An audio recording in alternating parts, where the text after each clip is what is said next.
La bonne humeur et l'enthousiasme des Brésiliens ne doivent pas vous faire oublier la complexité du marché. Dans le dernier rapport Doing Business de 2014, réalisé par la Banque mondiale, le pays figure à la 116e place sur 189, plutôt éloquent.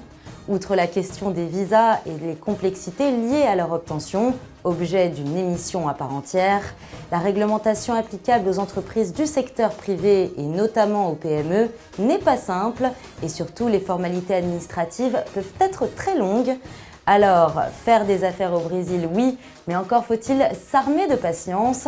Tout de suite, les clés du succès avec nos experts et entrepreneurs présents sur le marché.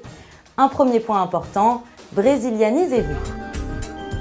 On choisit une filiale, ex nihilo, vous devenez un Brésilien comme un autre, vous êtes une société de droit brésilien, même si vous avez 100% de capital français, donc vous vous brésilianisez, ce qui est très important dans les appels d'offres publics, mais aussi pour se fondre dans la masse économique brésilienne, il faut se brésilianiser. Et vous choisissez la plupart du temps pour cette filiale une structure qui est du type SARL qu'on appelle Limitada. Avec cette possibilité depuis 1 an et demi de créer des entreprises unipersonnelles à responsabilité limitée, qui est l'équivalent de notre EURL, qui n'existait pas au Brésil et qui maintenant est possible depuis quelques mois.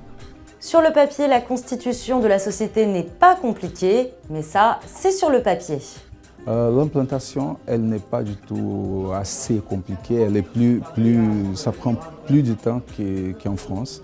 Ça peut aller de 1 mois vers 3 mois pour ouvrir une société. Au niveau de documentation, pour l'ouverture de la société, c'est presque très peu de choses. Il faut juste avoir le CPF, c'est le registre national des personnes physiques. Après, on va faire la constitution des statuts de la société. On va l'enregistrer, l'enregistre municipal, étatique et fédéral, c'est toujours comme ça. Et après, il y a quelques démarches administratives et la société sera prête. Henri Forcellino est français et boulanger. Il s'est adapté et a réussi à monter son business, même s'il reconnaît que ça a été le parcours du combattant. Tout est compliqué au Brésil, il y a une bureaucratie qui est insensée à tous les niveaux. Voilà. Je vous donne un exemple, si vous avez besoin de fonctionner en tant que boulangerie, il vous faut ce qu'on appelle un alvará. Alvará, c'est un registre que vous faites à la préfecture, à la mairie. Et ce registre-là, si vous passez sous la pile des registres, vous n'aurez jamais votre boulangerie.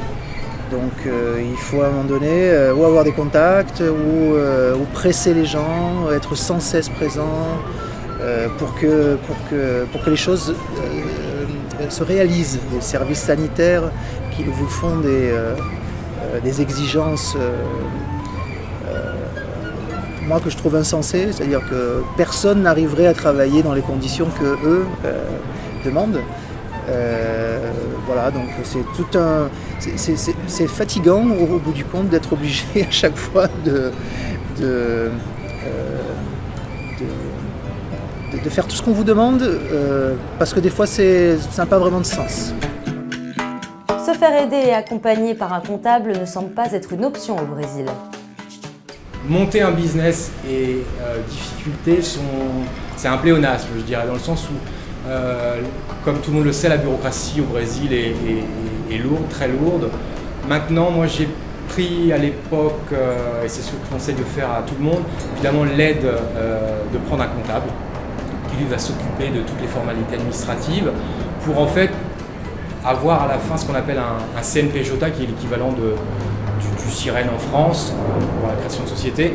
Moi je sais qu'à titre personnel ça m'a pris 5 mois pour obtenir ce sésame. Le cas particulier des joints-ventures mérite également d'être abordé.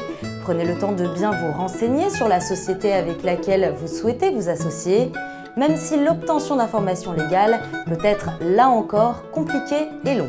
Dans la mesure où on va faire une due diligence pour une fusion-acquisition, et Dieu sait qu'on en fait un certain nombre dans l'année, nous allons être obligés aussi en fonction du budget, nous allons devoir chercher des informations officielles, croiser des informations auprès de plusieurs sources et parfois faire des recherches manuelles. Donc il est clair que une société brésilienne qui cherche à cacher quelque chose, elle aura bien évidemment un savoir-faire et une connaissance qui lui permettra, par exemple, de mettre des dettes ou de déplacer des problèmes qu'elle a dans des états sur lesquels il n'y aura que très peu de chances que la société qui se renseigne sur elle aille les chercher. Créer sa société, en revanche, ne coûte pas cher puisqu'il n'y a pas de capital minimum requis. Pour autant, si vous pouvez monter pour 1 réal votre société, la constitution de celle-ci prend du temps, comme on l'a vu, et donc de l'argent. Et l'ouverture d'un compte bancaire en fait partie. Cette étape s'est complexifiée dernièrement. Une nouvelle difficulté a surgi depuis maintenant presque 1 an. C'est une fois que vous avez monté votre société, éventuellement de manière annexe obtenu votre visa, l'ouverture d'un compte de votre filiale au Brésil. On faisait ça l'année dernière en 15 jours, 3 semaines. Aujourd'hui, les banques brésiliennes sont tétanisées par la politique de la Banque centrale de lutte contre le blanchiment d'argent.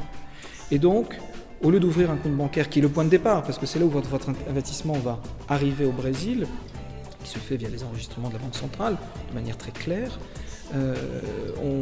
parfois on met entre 1 et 3 mois à ouvrir un compte bancaire. Sans aucune raison juridique, simplement par réticence de la pratique bancaire.